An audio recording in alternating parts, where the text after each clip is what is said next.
work with Vibha ma'am. I'm here to introduce Vibha ma'am actually. We are thrilled to introduce our esteemed speaker, Miss Vibha Anup, a seasoned professional with the wealth of experience in her corporate world.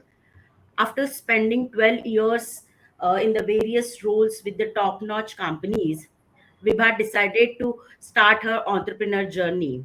She founded the highly acclaimed consultancy PhiEdge Talent Enhancer, where she currently serves as a founding member and the director.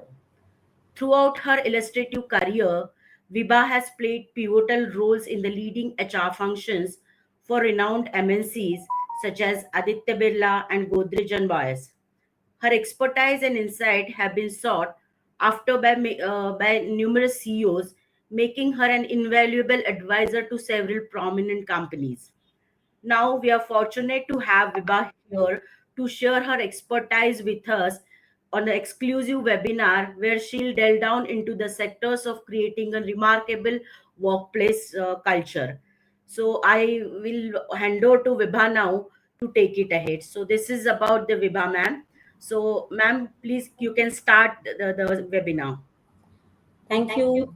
Thank you, Ashlesha. And, thank you for your kind words. Today, we are going to dwell upon the topic of great place to work. And when we do that, I would like to cover why it is important to have a great place to work. What are the challenges that today's CEOs face? What are the key levers which help in building a great place to work? And then, of course, share our own experience of helping a lot of companies build this kind of culture. At the end, we can take a few question answers as the team may deem fit. Thank you. Ashlesha, can you move to the next slide, please?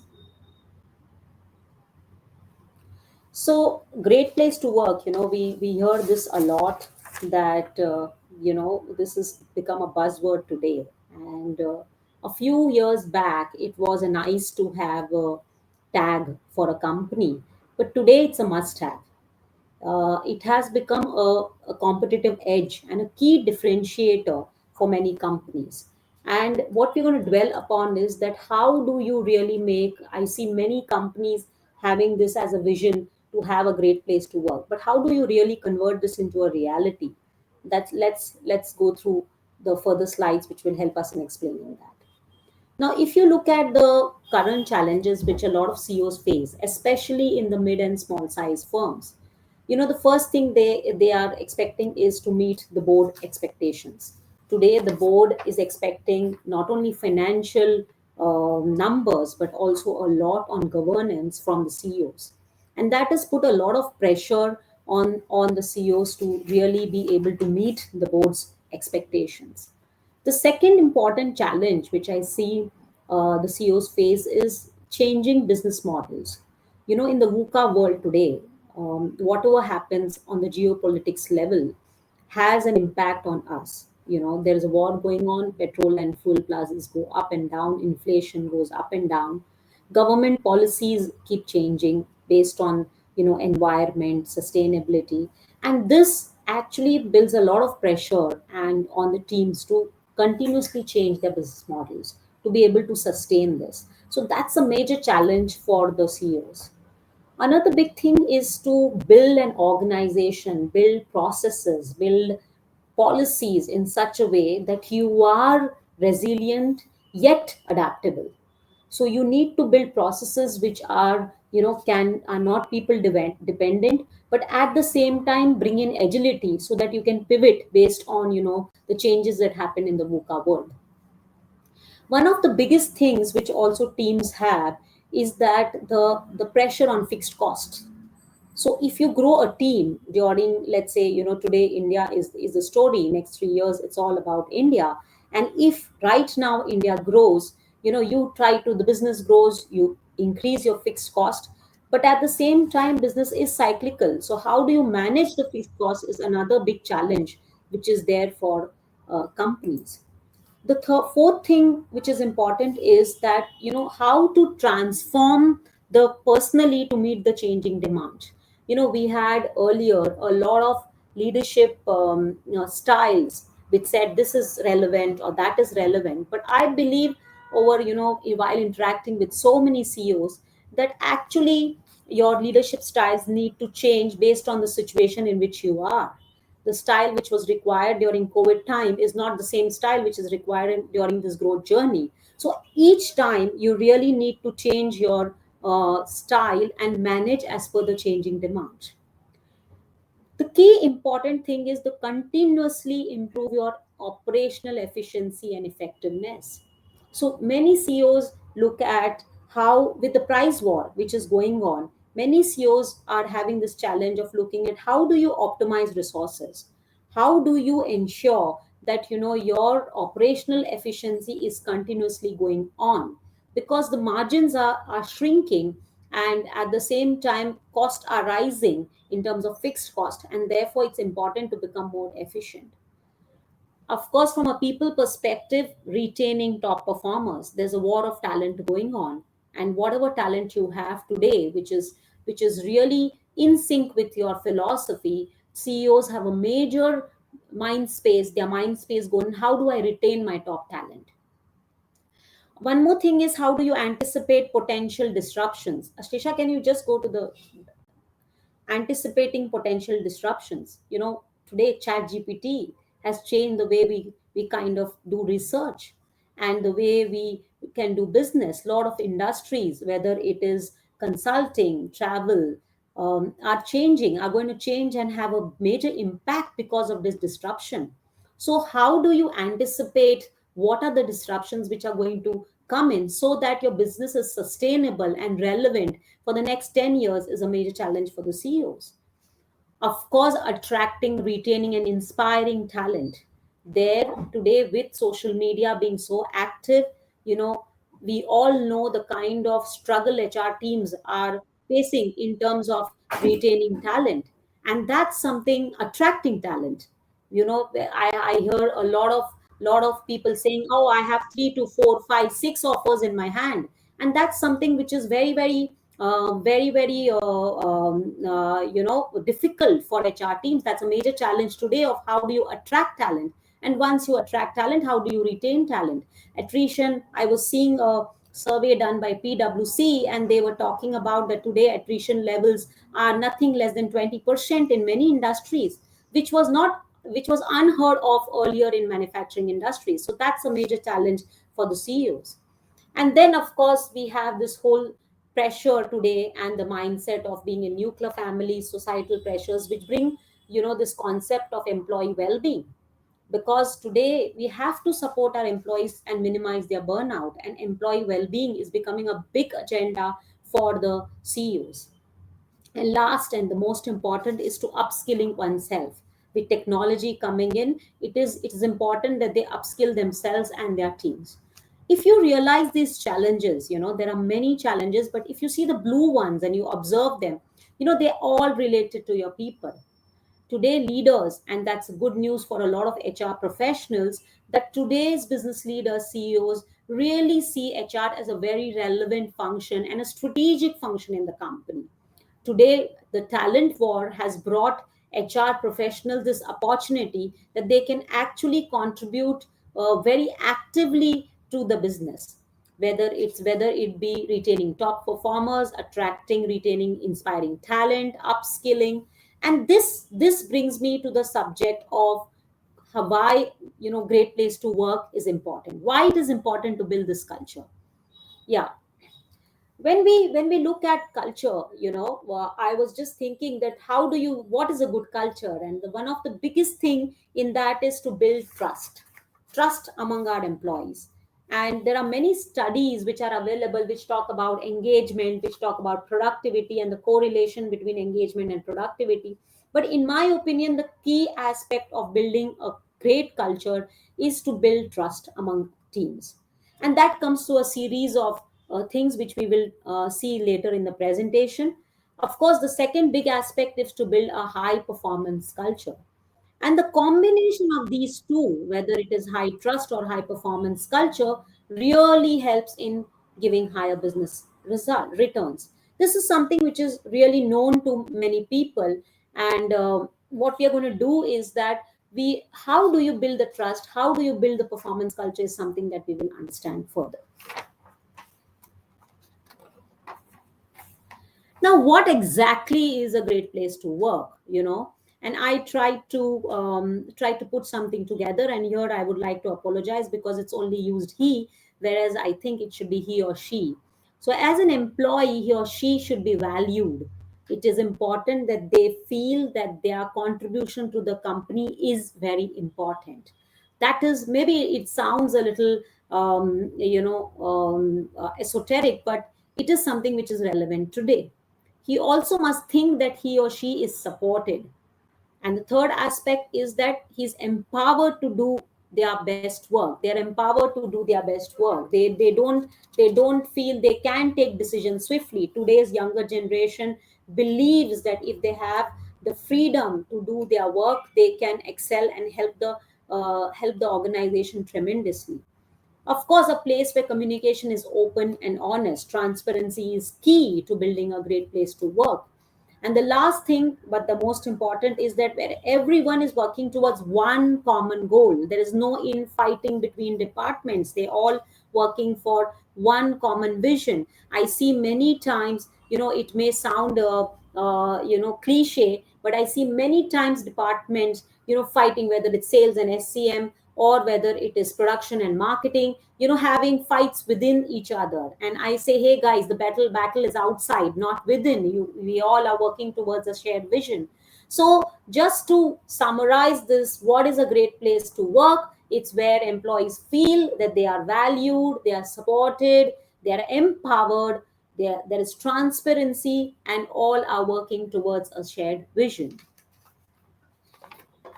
Now, how do you do that? How do you do that? And here I'm going to, based on my experience of almost 3 decades, I'm going to share some tips, and then of course we are open to have more discussions. So first is that it starts with the leader and the core team. If you see that any culture in an organization, it's always only about the top few people. I always say that it's a fractal mechanism, where whatever the top few people think is actually what happens in a culture, be it any size of organization. And therefore, if you really want to build a great place to work, the leader and the core team, which is the leadership team, has to genuinely believe and give time and resource for this agenda. It's not really an HR agenda only. It is an agenda of the leaders and the entire leader of the CEO and the entire leadership team. And it's important that they actually give this a priority.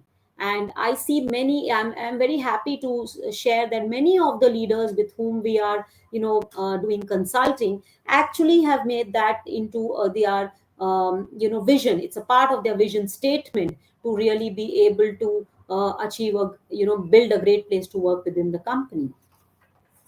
The next most important thing is to have an alignment on the core values and beliefs. It's important to understand what is the current fabric of the organization, what is the current fabric of the culture, what are the values, behaviors, underlining behaviors which are acceptable and not acceptable in this company. And it is important to study that, look at your vision and the objectives, and if need be, tweak and change that.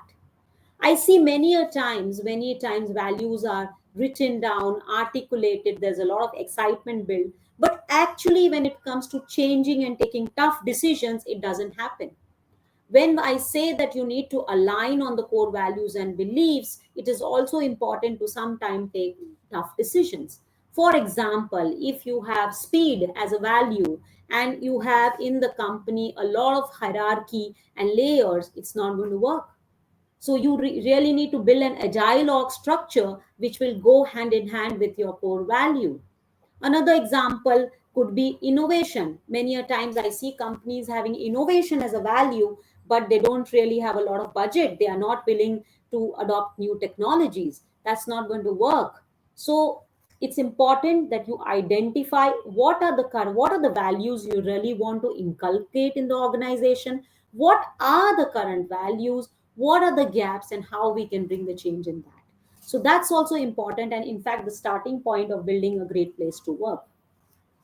The next most important thing is feedbacks.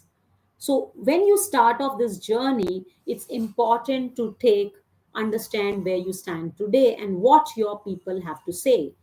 There are many structured mechanisms to understand this. For example, doing an employee survey in a structured manner, or for that matter having focus group discussions across levels, or for that matter understanding from your exit interviews, understanding from your candidates who come in their experience about the organization, or the new recruits what they have to say, what they hear from the gossip. Sometimes even understanding what the gossip in the organization is going to help us in understanding what is the culture today and what is the change point that we need to bring in.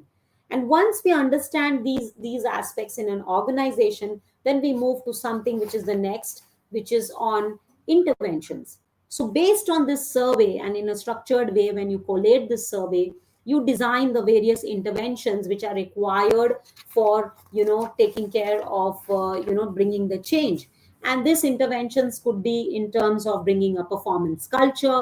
For example, maybe people think that performers are not rewarded well. There is no difference between a good performer and a bad performer, or for that matter there is no clarity of roles, so you may need to look at the organization structure is designed. Or for that matter, there could be that we don't have a great communication strategy in the organization and people really don't know what's happening. So you will identify through the feedbacks what kind of gaps we have in the organization, and based on that we need to have structured interventions in the company. And I always believe that these structured interventions should be taken care of in terms of a 3D approach, which is diagnose. The first D is diagnose, which happens through the feedbacks. The second is to design, which we are going to talk a little bit later. And the third thing is to deliver and execute it well. So all these three things help and should be kept in mind while designing the interventions linked to the great place to work. The next most important thing which is required is to do some internal branding. I always tell that HR managers today have to be marketing managers too. It's important to sell what you have, and it's also important to share your success stories so that people buy into it. And there is a lot of work today HR is doing in terms of internal branding, be it when the employee joins, be it when promotions are happening, be it when people are exiting too. So it's important to build a communication strategy which will help in understanding how your communication channels in the company are working formally, informally, and then work on a series of interventions to see to it that there is internal branding which goes on. The next most important thing, of course, is to involve the employees in the journey. This is today's employees are, I believe that are positively look positively at organizations and look for meaning at work. And if you be transparent and share openly feedbacks with your employees and involve them in the journey, then building that kind of culture is much more easy. Sometimes, as HR, we believe that, it's not important to have employees, it's not important to have employees understand everything. I say a big no to that. You have to involve the employees in the journey. They need to know what are the feedbacks, and sometimes you'll be surprised that they too will help you in terms of changing the culture. The next big important thing is to have to keep your commitments. Do as you say. And this is very important in a mid and small size firm. Many a times we make commitments, there are speeches given, and they are not stuck to. The key thing in changing a culture and building a great place to culture is to build keep your commitments, whether it be in terms of increments, whether it in terms of payouts of variable pay, whether it's in terms of even small thing like policy adherence. Everything, the lingo of the leadership and the core team should be to keep your commitments. The next important thing is to look at engagement and celebrations. We all know that today's generation is looking at excitement at work. Their productive hours are at work, and they want to be in a place which is fun to be. And therefore, and I see a lot of HR teams really working very creatively to see how do they engage their teams and how we can celebrate small wins. So this is a big agenda when you want to really change the organization's culture and build a great place to work. The next thing is to really look at appreciation and recognition. You know, uh, it's important to appreciate good work. And if you see, there are a series of recognition programs that can be rolled out in the organization, not necessarily only monthly, but a quick pat on the back, maybe weekly, could also help in building a great culture.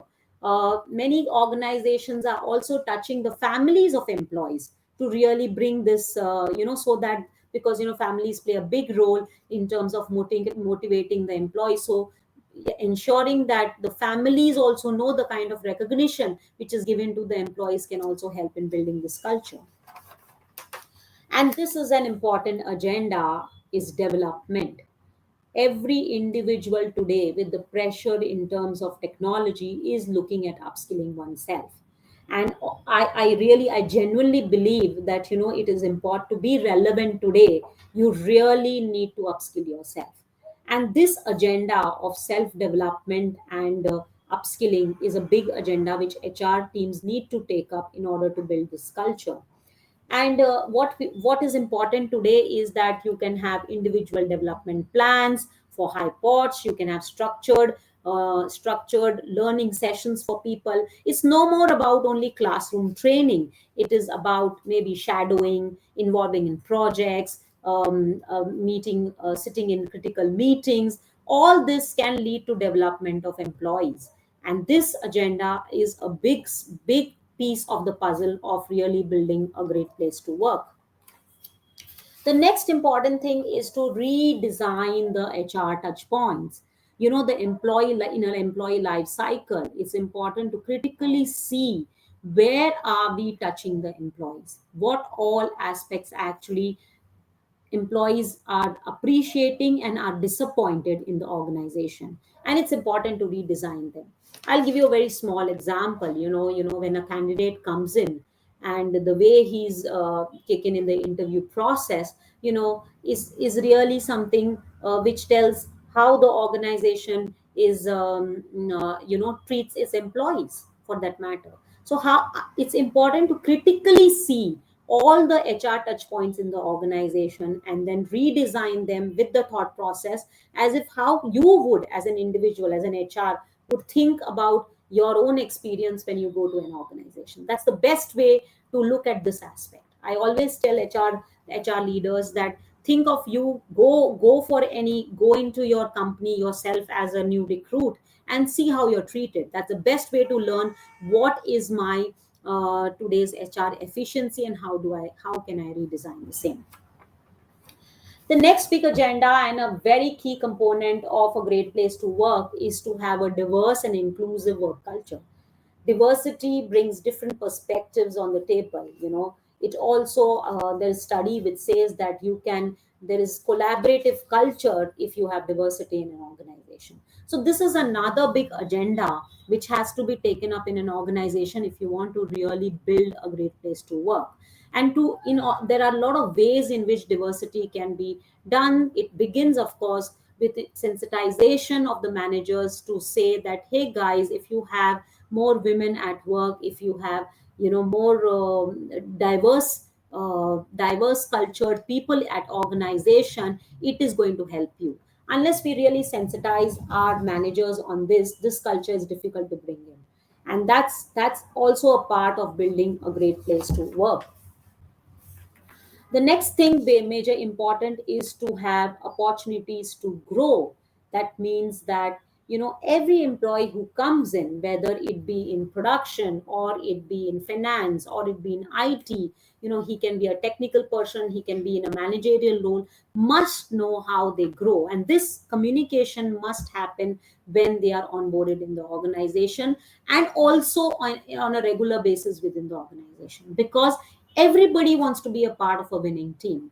And if an employee sees that there is a career path for him, there are a lot of success stories of people who have grown internally, definitely it helps in building a great culture within the organization.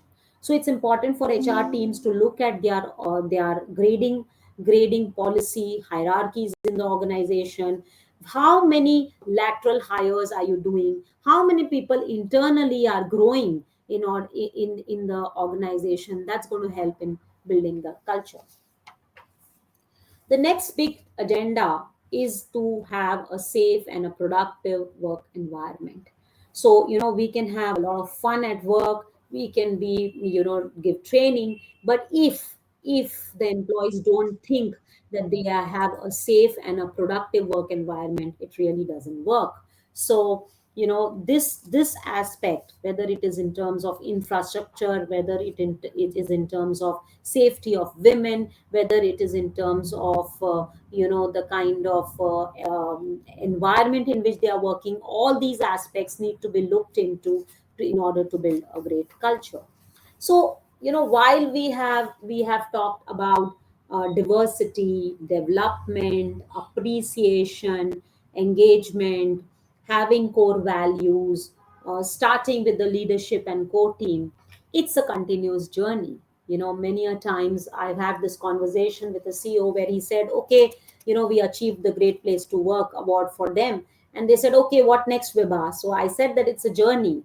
It's you have your business plans are ramping up, and based on that, even your agenda, this is an agenda, it's not an end goal in itself. So Great Place to Work as a culture, building this culture is a continuous journey, and HR teams need to have that as a part of their agenda all the time.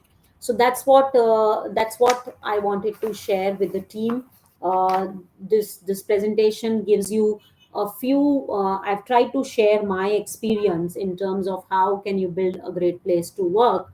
And yes, today in as PHI Edge, as Ashleisha said, we are an organization with more than 30 employees, and all of them put together, we've kind of put some products together which can help in building a great culture in the organization, whether it's the Bridge, which focuses on building a performance culture, Engagement X, which focuses really on increasing the engagement in the companies, Udan, which focuses on high pods and building their IDP and coaching sessions for them, or for that matter, our technology product, which is Catalyst, which is a digitized tool for KRAs and KPIs, Campus to Corporate, where we actually hire for you a team of GETs and then train them in the organization and settle them for a year, or for that matter, talent hiring at senior management positions.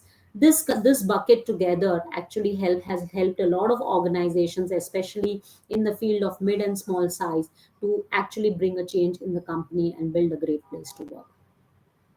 So this is in short what the presentation is all about. I think some of them had joined a little later, so maybe we can now open the forum for some questions, so that we can because I believe the learning comes more through interaction rather than only a one-way speech.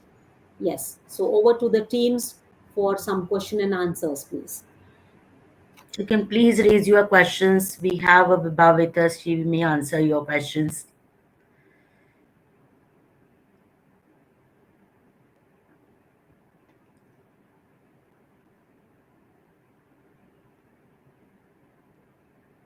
Yes, Mr. Ajay Joshi, Mr. Santosh Atre, Mr. Rishikesh Deshpande, Umesh Nair. Anybody have any questions, please raise here.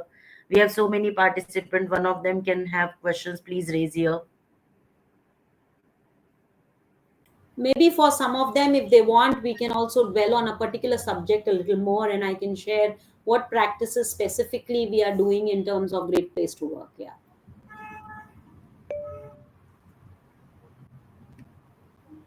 Yeah, Yes, Santosh. Santosh sir. Yeah, please.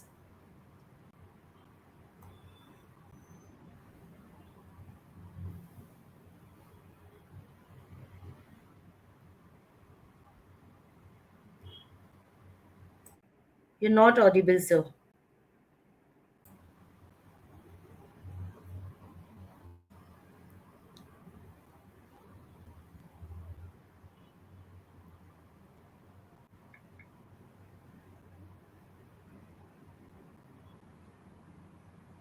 Okay, I think he's on mute. Can you type, Santosh, your question? Then maybe I can answer that.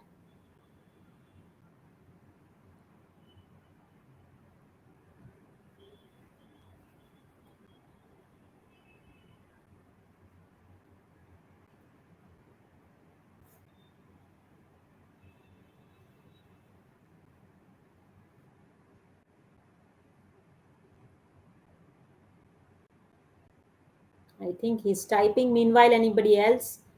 We can take that. So, how can an organization move from owner centric to the process centric? Is the question by Mr. Santosh Atre Vibha.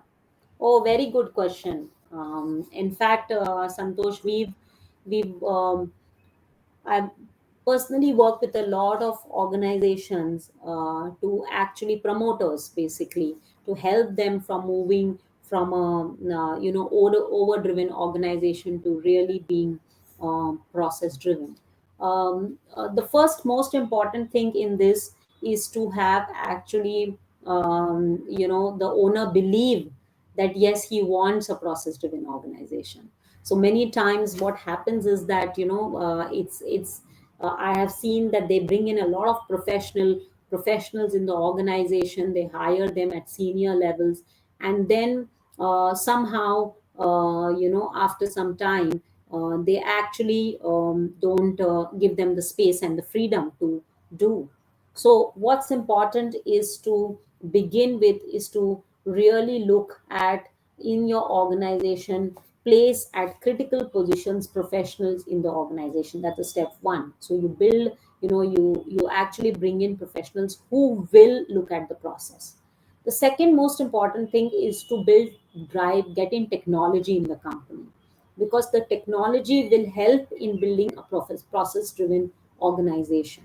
So bringing those kind of digitization in terms of processes will help in reducing the dependency on people, and also in turn will help you move from being a owner driven organization to actually being process centric.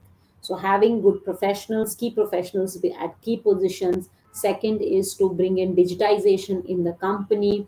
Third aspect when it comes to having a process driven organization is to don't give up. It takes time to change the culture, and many a times I've seen the owners give up and say, no, no, this is not working, Vibha. It's not going to. No.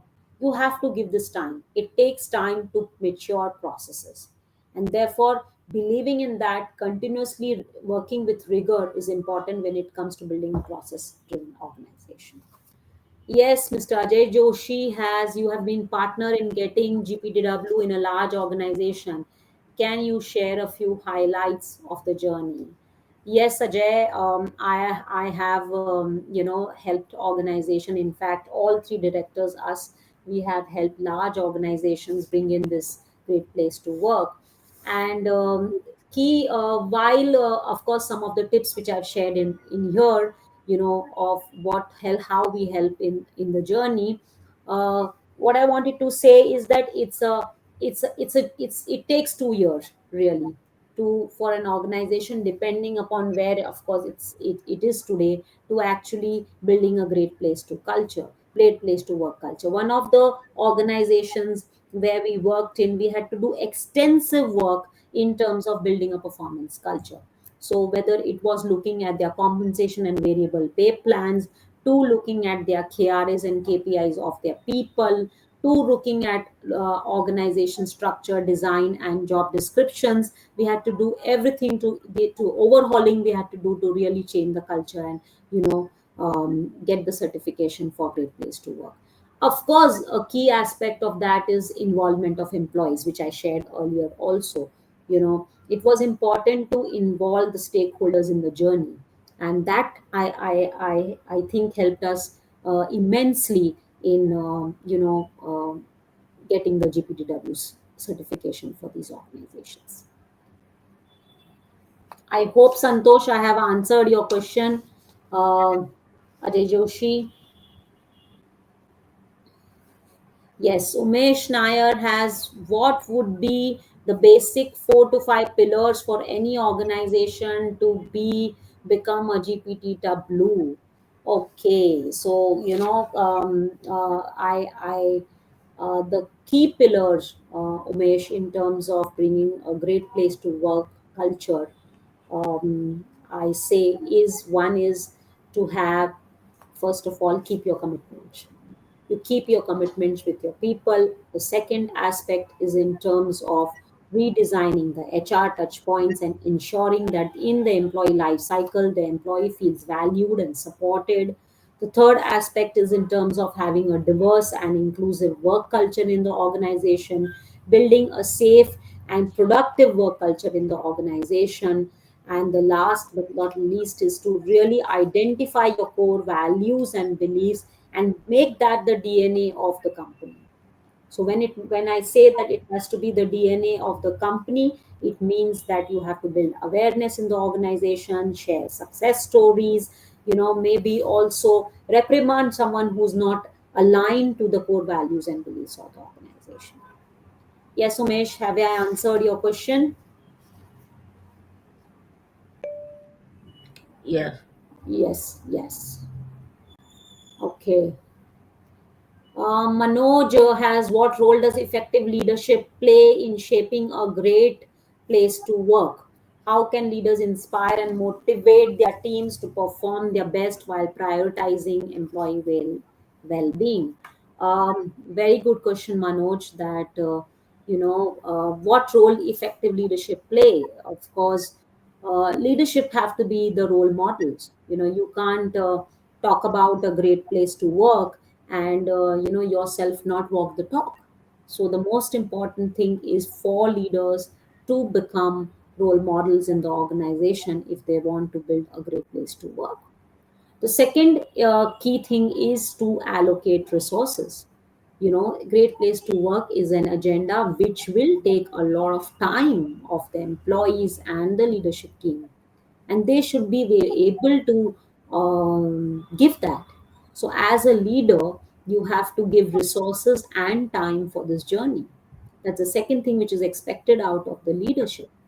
The third thing is to take tough decisions. Many a times you need to take tough decisions if you want to build a culture. And it could be that you could have a short-term business loss when you're doing something like that, but you have to do that. So that's something that is important. And the third aspect is, how do leaders inspire and motivate their teams to perform their best while prioritizing employee well-being? Actually, it's a very, very relevant question. Many a times, even us as leaders have this issue that in terms of you want to work on the employee belief well-being, but there is a lot of pressure in terms of delivery, and that's when there is a thin line between that, and that's when the leaders have to balance that. That aspect of balancing is very, very critical and a part and a very important part of a leader's role. So if how can leaders inspire and motivate their teams? Of course, first of all, by communication. You need to communicate the importance of why this is required at this point in time. That's very important. Second is to celebrate with them together. Sometimes it's important to just enjoy with your teams, because that's going to help in also inspiring them. Fourth thing is to be transparent and open with them, to tell them what are the concerns that are faced in the organization. That's also important for a leader. So there are many aspects that you need to do in order to motivate your team. And what is important for teams to understand today, that there is not one size fits all. That's the change which I always tell the HR professionals to need to do. You can't have one policy for all nowadays. You need to be flexible. You can have frameworks, you can have, but no more that policy manual which was something which was earlier is relevant today. You have to be flexible, and it can just be a guiding principle, but based on the situation things need to change. So having being flexible is also important. Yes, we have Rishikesh Deshpande, and he has talked about that in a rapidly changing world, how can organization adapt their strategies to create and maintain a great workplace culture, especially in a remote and hybrid work setting? Rishikesh, very, very relevant question, that in terms of, how do you always adapt your strategies to create a, great workplace culture? For example, it's what is important is to have feedbacks at the grassroots level continuously. I was told by someone that today when it comes to feedbacks you should do it once in 2 years. I said no, no more is it all about having a survey once in 2 years. You have to have dipsticks with employees all the time. You have to hear the voice of your employees just the way you have to hear the voice of the customer. And organizations have to pivot continuously to be able to build a great place to work. Now, in a remote and hybrid work environment, the challenges are much, much more, because, of course, you don't have the touch points with the organization. And that's something which is the major challenge of our organization today. And in that, what I feel the most important thing is to know their employees, to know the employees in and out, understand the challenges that they have. And as HR, we need to have informal sessions with the organization, with the employees online too, to be able to know them. Because otherwise, in a hybrid environment it's difficult to engage with them. So nowadays there is a lot of, fortunately, employees have also got used to the fact of working from home. And therefore, one of the most critical aspects for HR teams is to know their teams, know their employees, what is it that he's going through. Maybe, have a, sometimes tell him that, okay, just give me a idea of the room in which you're sitting and how are you feeling there. So having that chat with HR, with the employee, one on one for the HR teams is important when it comes to remote and hybrid work environment settings. Yes, Rishikesh, have I answered your question? Is there something else I want to add? Please, please, let's have a discussion on this.